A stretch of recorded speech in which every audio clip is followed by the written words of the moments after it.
নমস্কাৰ বোলো সকলোকে পুনৰবাৰ আপন নিউজৰ অন্য এটা ভিডিঅ' লৈ স্বাগতম জনাইছো। আজি দেওবাৰ ভিডিঅ'টো অকনমান দীঘল হ'ব পাৰে, তো আপোনালোকৰ বিশেষটো চাগে আজি কাম নাই, তো ভিডিঅ'টো শেষলৈকে চাব। সেপ্টেম্বৰ মাহৰ পৰা এইটো হৈছে আগষ্ট মাহ 1 সেপ্টেম্বৰ তাৰিখৰে পৰা আপোনালোকৰ কাৰণে প্ৰায় 6টাকৈ নতুন নিয়ম সলনি হ'ব। এতিয়া সেই 6টা সলনি হ'ব লগা নিয়মনো কি মই আজি আপোনালোকক তাৰ ওপৰতে জনাম। তো ভিডিঅ'টো প্ৰথমৰ পৰা শেষলৈকে চাই থাকিব। আপোনালোকৰ কাৰণে সলনি হ'ব লগা সেই 6টা নিয়মনো কি মই আজি আপোনালোকক তাৰ ওপৰত জনাম। তো মই শ্ৰী পাঞ্জিন গগৈ, আপোনালোকে চাই আছে আপোন নিউজ। আহক আৰম্ভ কৰোঁ আজিৰ ভিডিঅ'। আজিৰ ভিডিঅ'টো আৰম্ভ হোৱাৰ আগতেই আপোনালোকে লাইক এটা কৰক আৰু খবৰটো সকলোলৈকে শ্বেয়াৰ কৰি দিয়ক যে সেপ্টেম্বৰ মাহৰ পৰা আমাৰ কাৰণেনো সলনি হ'ব লগা নিয়মসমূহ কি বা আমাৰ কাৰণে কি নিয়মনো সলনি হ'ব সেপ্টেম্বৰ মাহৰ পৰা সকলোৱে জানক। গতিকে ভিডিঅ'টো শ্বেয়াৰ কৰি দিয়ক সকলোলৈকে। তো আগবাঢ়িছোঁ প্ৰথমটো সলনি হ'ব লগা নিয়মৰ ফালে। প্ৰথম নিয়মটোৱে হৈছে যে 1 সেপ্টেম্বৰৰ পৰা বহুতো মানুহৰ সিম কাৰ্ড বন্ধ কৰিব বুলি জনাইছে। এটা কিয় বন্ধ কৰিব? যিবিলাক মানুহে নেকি তেওঁলোকৰ নাম্বাৰটো কাৰোবাক স্পেম কৰিবৰ কাৰণে ব্যৱহাৰ কৰিছিলে বা কাৰোবাক স্কেম কৰিবৰ কাৰণে ব্যৱহাৰ কৰিছিলে, তেনেকুৱা ধৰণৰ সিম কাৰ্ডসমূহ বন্ধ কৰিব।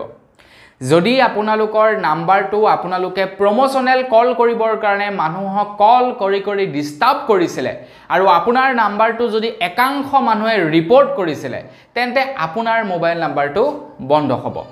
1 সেপ্টেম্বৰ তাৰিখৰ পৰা বহুতো সিম কাৰ্ড বন্ধ কৰি দিব আমাৰ ভাৰতবৰ্ষত। গতিকে ইন ফিউচাৰ আপোনালোকে তেনেকুৱা ভুলবিলাক নকৰিব। যদি আপোনালোকে তেনেকুৱা ভুলবিলাক কৰে, আপোনালোকৰো সিম কাৰ্ডখন বন্ধ হৈ যোৱাৰ সম্ভাৱনা আছে। গতিকে তেনেকুৱা ভুল কিন্তু ভুলতেও আপোনালোকে নকৰিব। তেনেকুৱা ভুলতেও কিন্তু আপোনালোকে নকৰিব, নহলে সিম কাৰ্ডখন হেৰাব লাগিব আৰু সেই সিম কাৰ্ড আপোনালোকে দুনাই কেতিয়াও কিন্তু উলিয়াব নোৱাৰিব।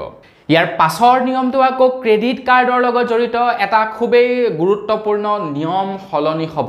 আপোনালোকৰ ক্ৰেডিট কাৰ্ড আছে নে নাই কমেন্ট এটা কৰি জনাব। আজিকালি ক্ৰেডিট কাৰ্ড উলিয়াবৰ কাৰণে বৰ বিশেষ একো অসুবিধাৰ প্ৰয়োজন নাই।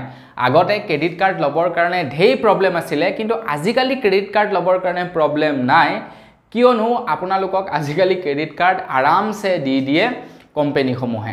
তো বন্ধু বান্ধৱীসকল, এতিয়া খবৰ ওলাইছে যে আপোনালোকে ক্ৰেডিট কাৰ্ডৰ জৰিয়তে কিবা এটা বস্তু পে কৰাৰ পাছত যেতিয়া নেকি ৰিৱাৰ্ড পায়, সেই ৰিৱাৰ্ড এতিয়া সলনি হ'ব বুলি জনাইছে। ৰিৱাৰ্ডৰ পৰিমাণ এতিয়া কমিব বুলি জনাইছে 1 সেপ্টেম্বৰৰ পৰা। আগতে আপোনালোকে যদি কাৰেণ্টৰ বিল দিয়ে, ৰিচাৰ্জ কৰে, আপোনালোকে পেট্ৰল ডিপুত যদি তেল ভৰাই, তেতিয়া ৰিৱাৰ্ড ঢেৰ পায়। কিন্তু 1 সেপ্টেম্বৰ তাৰিখৰ পৰা ৰিৱাৰ্ড আপোনালোকে কমকৈ পাব আৰু মানুহৰ ক্ৰেডিট কাৰ্ডৰ লিমিটটো হ্ৰাস হ'ব পাৰে বুলি জনাইছে। ক্ৰেডিট কাৰ্ডৰ লিমিটটো হ্ৰাস হ'ব পাৰে আৰু তাৰ লগে লগে আপোনালোকে এতিয়াৰে পৰা ক্ৰেডিট কাৰ্ডৰ এমাউণ্ট পে কৰিবৰ কাৰণে আৰু কেইদিনমান সময় লাভ কৰিব। আগতে কি হৈ যায়, আপোনালোকৰ যেনিবা ডিউ ডেট থাকে 5 তাৰিখ প্ৰত্যেক মাহৰ, তো আপোনালোকে 5 তাৰিখে পে কৰিব লাগিব। কিন্তু আপোনালোকক এতিয়া ডিউ ডেটৰ পাছতো আকৌ ডিউ ডেট দিয়া হ'ব, যাতে আপোনালোকে সেই দিনটোৰ ভিতৰত পেমেণ্টটো কৰিব পাৰে। আৰু যদি সেই দিনটোৰ ভিতৰত পেমেণ্ট কৰি দিয়ে, আপোনালোকৰ চিভিলৰ ওপৰত কোনো ধৰণৰ প্ৰব্লেম নাহিব বা ইফেক্ট নপৰিব বুলি কৈছে। তো আপোনালোকৰ ক্ৰেডিট কাৰ্ড আছে নাই কমেণ্ট কৰি জনাব। যদি আছে, কি কোম্পানীৰ ক্ৰেডিট কাৰ্ড আছে সেইটো কমেন্ট এটা কৰি জনাই থৈ যাব। আগবাঢ়িছোঁ ইয়াৰ পাছৰটো খবৰ ফালে। ইয়াৰ পাছৰ খবৰটো ওলাইছে কেন্দ্ৰ চৰকাৰৰ চাকৰিয়ালসকলৰ কাৰণে। তো কেন্দ্ৰ চৰকাৰৰ চাকৰিয়ালসকলৰ দৰমহা বৃদ্ধি পাব পাৰে বুলি জনাইছে। 1 তাৰিখৰে পৰা যেনেকৈ তেওঁলোকৰ 10th পে কমিশ্যন, তো 10th পে কমিশ্যন হয়তো লাগু হ'ব পাৰে 1 সেপ্টেম্বৰ তাৰিখৰ পৰা। যিমানবিলাক নেকি কেন্দ্ৰ চৰকাৰৰ মানে চেন্ট্ৰেলৰ যিবিলাক চাকৰিয়াল আছে, তেওঁলোকৰ চেলেৰি বৃদ্ধি পাব। তেওঁলোকে ঢেৰ কিবা কিবি পায়তো সুবিধাবিলাক, তেওঁলোকৰ সকলোবিলাক সুবিধা বৃদ্ধি হ'ব পাৰে বুলি জনাইছে। এইটো কনফাৰ্ম নহয়, কিন্তু 1 তাৰিখৰ পৰা তেওঁলোকৰ চেলেৰি হয়তো বৃদ্ধি হ'ব পাৰে। যদি হৈ যায় মই আপোনালোকক জনাই দিম। এতিয়া এইটো কনফাৰ্ম নহয়, হ'ব পাৰে বুলি খবৰ ওলাইছে। দেখা যাওক কি হয়, মই আপোনালোকক খবৰত বাৰু নিশ্চয় জনাম। আগবাঢ়িছোঁ ইয়াৰ পাছৰটো খবৰ ফালে, মানে ইয়াৰ পাছৰটো সলনি হ'ব লগা নিয়মৰ ফালে। ইয়াৰ পাছৰ নিয়মটো আকৌ আধাৰ কাৰ্ডৰ লগত জড়িত এটা খুবেই গুৰুত্বপূৰ্ণ নিয়ম ওলাইছে। আপোনালোকৰ আধাৰ কাৰ্ডৰ কিবা সাল সলনি কৰিব লগা আছে নেকি কমেণ্ট এটা কৰি জনাব।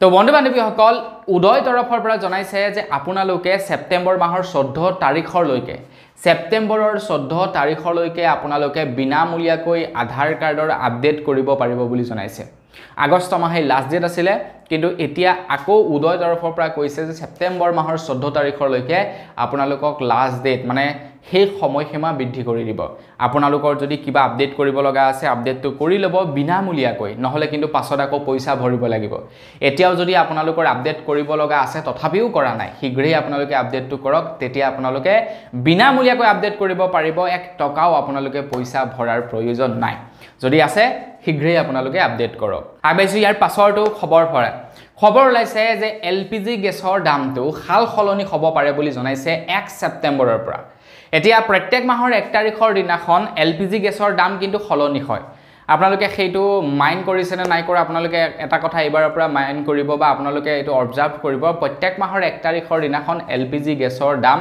হাল সলনি হয় হয়তো বাঢ়ে নহতুবা কমে কিন্তু আমি বিগত কেইমাহমান দেখি আছো এলপিজি গেছৰ দামটো খুব কম বেছি পৰিমাণে কমি আছে দামটো বঢ়া নাই গতিকে এইটো আশা কৰিব পাৰি যে ছেপ্টেম্বৰ মাহৰ 1 তাৰিখত দাম কমিব দাম হয়তো নাবাঢ়িব সাগে দামটো কমিব বুলি আশা কৰিব পাৰি এটা সব কথাটো আৰু আশা কৰা মতে নহয় দেখা যাওক কি হয় হোপফুলি দামটো কমিলেই ভাল হ'ব আৰু আগবাইছো একেবাৰে হেখৰটো খবৰ ফালে একেবাৰে হেখৰ খবৰটো ওলাইছে এৰোপ্লেনত ভৰোৱা জিনকি ইন্ধন তো তাৰ ওপৰত অৱশ্যে এই ইন্ধন আমাৰ প্ৰয়োজনীয়ত নাহে আমাক এই ইন্ধনৰ প্ৰয়োজন নাই এৰোপ্লেনত যিবিলাক নেকি ইন্ধন ভৰোৱা হয় হেলিকপ্টাৰত যিবিলাক ইন্ধন ভৰোৱা হয় তো সেইবিলাক আমাৰ বাৰু প্ৰয়োজন নাই কিন্তু মেইন কথাটো হৈ গল কি এৰোপ্লেনৰ ইন্ধনৰ যেতিয়া নেকি দাম হাল সলনি হ'ব তো তেতিয়া কি হয় টিকটৰ প্ৰাইজটো আপোনাৰ এৰোপ্লেনৰ টিকটৰ প্ৰাইজটো দাম হাল সলনি হয় এতিয়া পেট্ৰলৰ দামটো যদি বাঢ়ি যায় টিকটৰ দামটো অবিয়াসলি কোম্পানীয়ে বহাব লাগিব